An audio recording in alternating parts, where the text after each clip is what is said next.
Good morning, Internet. Good morning. My mic on.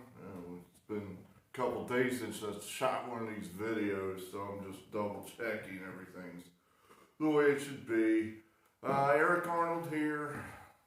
I'm not even sure I'm going to use the word biggie anymore. It's like a term of excellence or good or something. I haven't been good for a while. I've been shit. So, my big weekend went shit.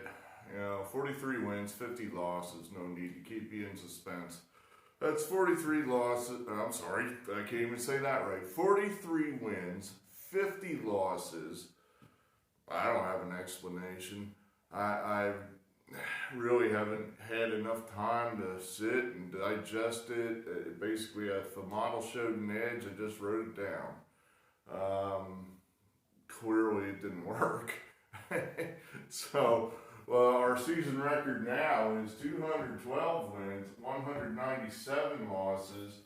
That works out to about 51.8%. That's losing money with the vigorish, the vig. I don't know. I said I wouldn't get upset, and I really didn't. I'm beyond that now. I'm just mildly annoyed, perplexed, confused. Clearly what I'm doing isn't working. I just know I have to go back to the drawing board. Haven't really had a lot of time to do it. I said that I'm learning something every time I lose. I don't know if I am. I mean, I should be the smartest fucking guy on the planet at this rate, but I don't think I am, so I'm not sure I am learning anything. I'm sure at some point when I can calmly reflect on all this, I might be able to say, okay, yeah, alright, now that makes sense. At the moment, I don't have those answers. So that's what we had for you over the weekend. I hope you weren't dumb enough to play my picks because, I couldn't hit water if I fell out of a boat right now. You can tell me who was going to win, and I would probably say, okay, he's probably lying to me though. It's probably a trick. And I'd end up picking the other side just because I talked myself out of it, and I'd still get it wrong. So, things not going so good right now, but oh well. I think back to one of my favorite scenes in the original Bad News Bears, where early in the season, as the Bears are losing, Walter Matthau goes, "That's the spirit. Rome wasn't built in a day." And Ogilvy says, "Yes, it took several hundred years." So, I don't have several hundred years. We're going to have to figure this out sooner than that. Alright, so we got a handful of, like 13 picks for you Tuesday. There they are. I mean, I'm not even going to bother. I'm not going to bother to recap the 93 picks. I mean, what's the point? I think I'd be just boring content. Trust me, I won 43. If I could lie somehow and tell you I won more, I would, but I didn't. So, 43, 50 losses. Not going to recap it. Screw it. 13 picks are right there. What I actually want to talk about is this coronavirus. I know that sounds boring. I told you I have a history degree from the Ohio State University. And the Spanish flu, which is what I guess, there's basically two sides of the aisle right now from what I've observed. There are people, and I don't know there are many people in the middle. There are people over here that are saying this is nothing. Everything's overblown. This is Y2K. This is all bullshit that always happens. People blow this stuff out of proportion. It's never going to happen. I would put most Trump voters in that category. Then over here, you have people saying this is going to be the end of the world, and once this thing gets going, we're going to be locked in our houses, and there are going to be shortages, and it's going to be like Stephen King's The Stand all over again as we drop like flies. And perhaps I would say majority of Democrats are over here. And then in the middle, there's really not a lot of anybody, I don't think. That's just my observation. So what is the Spanish flu, which is what would people over here would be using as the equivalent without maybe knowing what it is, because it's not taught in the schools. That was my history teacher. He passed away last year. He didn't talk about it. It wasn't in his class. We did not talk about the Spanish flu at all. It did, though. It was one of the biggest disasters in American and world history. So let me give you a quick rundown of what the Spanish flu was. 1918. There's a lot of dispute as to where it originated. I don't think anyone really knows. You read any number of papers on the internet, they all differ. I chose one just because I think the story was easier to tell. This fellow, I think his name is Johnson, likely name. He was pretty sure it originated in Kansas, of all places. So this virus, the superbug, this virus gets going in, say, around February 1918 in Kansas. It finds its way to the nearby army base, which was Fort Riley now. It's called something else back then. I can't think of it. At any rate, everybody starts getting sick. And I mean seriously sick. People die, not all of them, but a few die of just this sickness, this flu, no one knows what it is. And then it kind of disappeared. Disappeared into the summertime. Wasn't really there. But apparently it was still there in some fashion. So the American soldiers, of course, go from Fort Riley all over the place. They go all throughout the United States. Ultimately, they go overseas to Europe because we're fighting World War I at the time. So the battles are over in Europe. That's where all our soldiers go, and they take the superbug with them. So the Spanish flu, where it got the name the Spanish flu, is because once this thing got going over in Europe, Spain was a neutral country.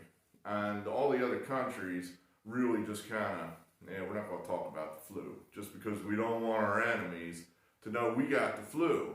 And then they can use it, and it might encourage them somehow.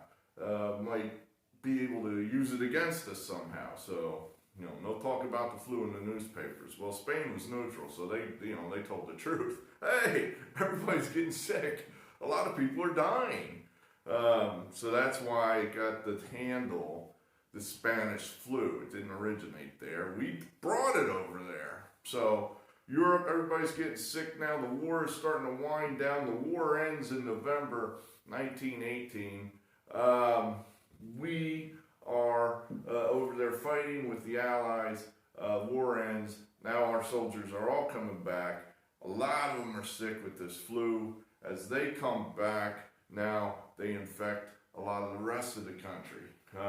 The flu really got going in the fall of 1918. That's when it really got rocking here in the United States. Killed a lot of people. Then it disappeared again. And then there was a third wave of it in the spring of 1919. And then it disappeared altogether. So ultimately, the Spanish flu killed around 675,000 Americans. It infected around 28% of the population, 25 to 28% of the population. If you do the math, the 675,000 divided by the number of infected, which would be 28% of around 100 million, it killed about 2.5% of the people it infected.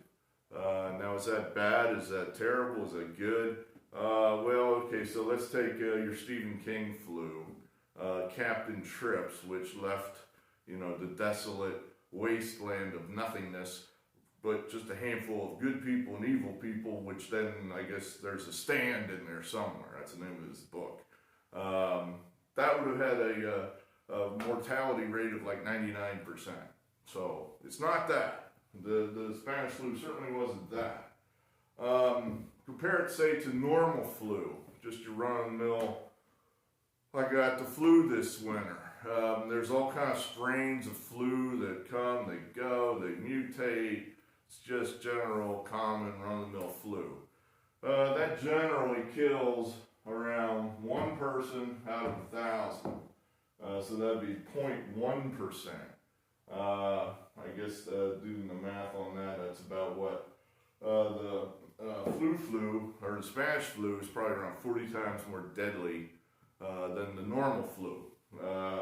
And I'm estimating some of these numbers, and anything on the internet, you look in 3 different places as far as statistics go, you'll get 3 different numbers. So I just picked numbers, and I don't know if they're more accurate. They're probably pretty close. So Spanish flu is probably about 40 times more deadly than the normal flu. So that's what happened around a little more than 100 years ago. The Spanish flu, found this out just recently, like last night. So talking to my father, he's 90, and he told me that the Spanish flu killed his great-grandmother, which would be my great-great-grandmother. So it would go from him to his father, Sylvester, to his grandfather, Elmer, who was born in 1880, and then Elmer was married to Mary, and Mary's parents were Jacob and Mary again. I guess they did that sort of thing. And then she was born in 1850. She died in May of 1919. She was 68 years old. As the story goes, she got the Spanish flu and died. So it does kill people. It did kill people. Killed my great-great-grandmother. Cross her off. But, so, the coronavirus. So what is this?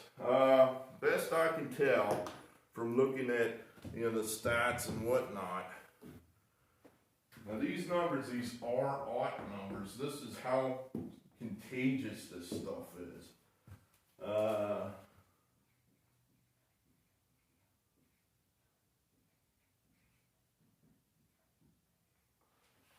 I guess the way you read that is normal flu, our ought number is 1.3, which I guess means if I have the flu, I'm going to probably infect 1.3 other people somehow.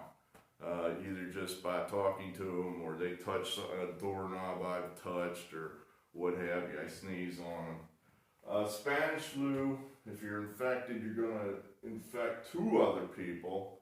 And then the best I've seen, I mean, everybody's guessing because this coronavirus is kind of new.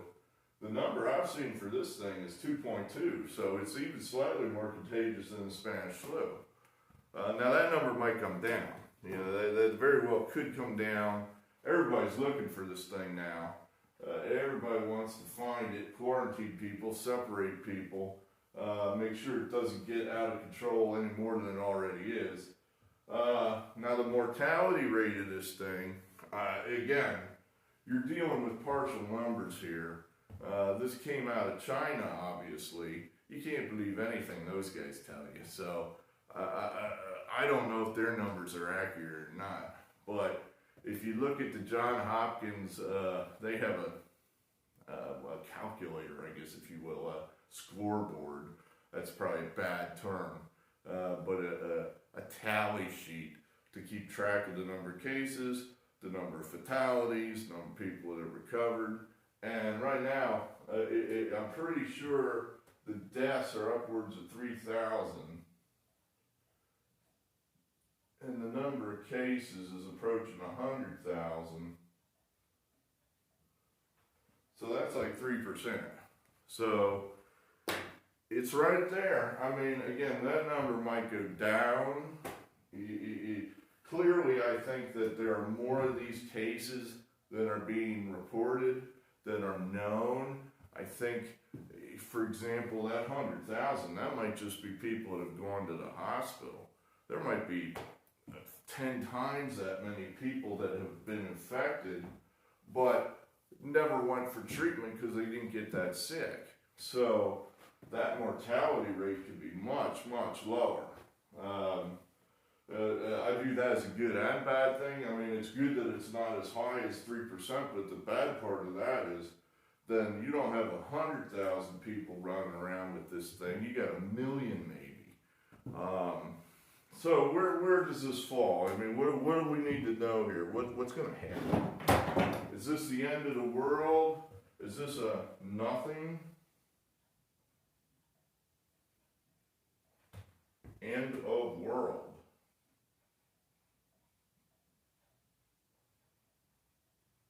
Yeah, let's put numbers there. 1 to 10. I don't know. I mean, I think this is probably the real thing. There's probably something to this. I'm going to put it over here. I'm going to put it around 6 to 7. I don't know what that means. I think what you're going to see is wide-scale quarantines. You're already seeing, let's take our little world of sports. You're already seeing that the Italians are playing games in empty stadiums. This thing just got going, and they're already playing games in empty stadiums. So I could see that being the norm for a number of months. They might cancel games altogether,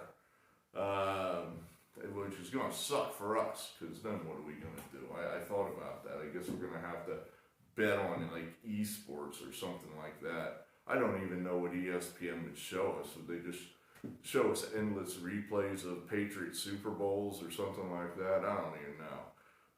But I think there's a distinct chance that sporting events are going to be affected. I hope not. But one thing I think you got to think about is the flu season generally ends when the weather gets warmer. So things are, today here was a beautiful day with 55, 60 degrees. So hopefully that'll shut this thing down and then give everybody time to find a vaccine to kill this thing once and for all. We'll see, One thing that's possible is that this is not a natural virus. This might be engineered by humans just because the thing got going in Wuhan, which apparently is like ground zero for the Chinese virus laboratory, which also was in Wuhan. Hey, yeah, what are the chances?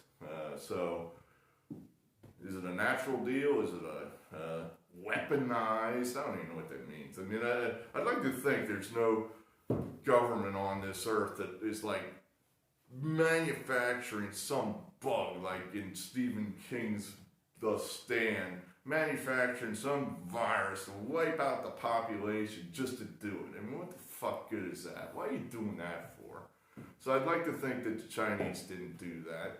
I'd like to think we're not doing that, but who knows? So we just gotta wait. I think you're looking for signs of, you're looking for no news, basically. You want to go a whole week and just hear nothing about the coronavirus. No new cases, no new people getting sick, no one else is dying. Well, once that starts happening, then it's, they good. Things are starting to look up. If every day this thing's showing up in more and more states and the death toll is getting higher and higher, and then you might know the train's already left the station. All right, so that's a depressing thought, but I wanted to say some things about that just because I know they don't teach anything about the Spanish pandemic in the schools, and I wanted to say something about it. All right, here are the games for tomorrow. I probably know less about the Spanish flu than I do about college basketball, so I don't know anything about anything. I can barely even read these. I don't have a rationale for any of this shit, practically. Mississippi State plus the 2. I don't know. I think I got a coaching edge there. They're playing South Carolina. Central Michigan plus 7. They're playing in one of the Michigans, I think. Texas Arlington. I had 3 stars in this one, and I don't know why. They're playing Troy. Troy was part of my bonanza and they weren't even close. So maybe, I don't know. Maybe Troy's just not very good. But Texas Arlington minus 5.5. Eastern Michigan minus 2. That's only 1 star. Miami of Ohio plus 9. I think that's at Buffalo. I think I like fading that Buffalo team. North Carolina, I guess I'm going to try to, jump on the bandwagon here that these guys are now going to get it going and make their. I mean, you got to think that team has more talent than Wake Forest. You really do. So 7 points. I don't know. That's too many. I doubt they're going to play much defense in that game. The game will probably be in the 80s or 90s. So they could get up and cover that. We really could. Milwaukee, they're +6. That's in the actual tournament. These games we're now in like playoffs. The Horizon tournament. They're not as good as the team they're playing, which I think is Youngstown State. But I don't know that the metrics change a whole lot between normal regular season game and tournament game, playoff game. This arena's still going to be empty. We just kind of think the road team has an edge there. Cleveland State +7 there at Oakland. I've had Oakland a number of times here recently, and they've lost every time for me. So maybe it's time that we try to play against them, see what happens. Toledo +1.5. Appalachian State -2. I forget who they're playing. Iowa State +6, 1 star. They're hosting West Virginia, and I don't know. This is just Bob Huggins generally doesn't play that well on the road. I don't think the Big 12 officials like him very much, and they're going to get a chance to stick it to him in somebody else's building, and we're kind of hoping that's what happens. That Iowa State will get those guys in a little bit of foul trouble. Iowa State will hang around and lose by 5 points, which probably is our best case scenario. Iowa -5 at home against Purdue. I just don't think Purdue's very good, and Iowa's much better than Purdue, and they're at home, so they should easily cover that 5. And then Texas. Now, here, let me clue you in on this. If you're going to go ahead and just bet the opposite of all this, I don't fault you. That's probably smart. You'll probably win. This one, I already switched it. The little model said take Oklahoma, and I don't know. I've got it in my head that Texas is on a roll. Maybe because I saw a little bit of that Texas Tech game, and Texas played really well and really hard. And they actually won the game outright, Texas Tech. I know Oklahoma beat West Virginia, and I have no idea how they did that. But I just have it in my head that Texas is playing really well. So I switched this one. So just bet the opposite. Bet the opposite of all these except that one, because I already switched that one. At any rate. So, Texas plus the 6.5. So there's 13 games. I mean, I don't have a clue what's going to happen. I suspect we'll lose. I really don't have an answer as to what's going to get us back on the winning track. Yeah, I really have no answers. No idea. College football, maybe. That might get us back on the winning track. But we're just confused right now, and really don't know what I'm doing. Anyway, all right. So we had some gloom and doom talk. I'm probably wrong. I'm sure I'm wrong about that, just like I'm wrong about all these other picks. So that's good.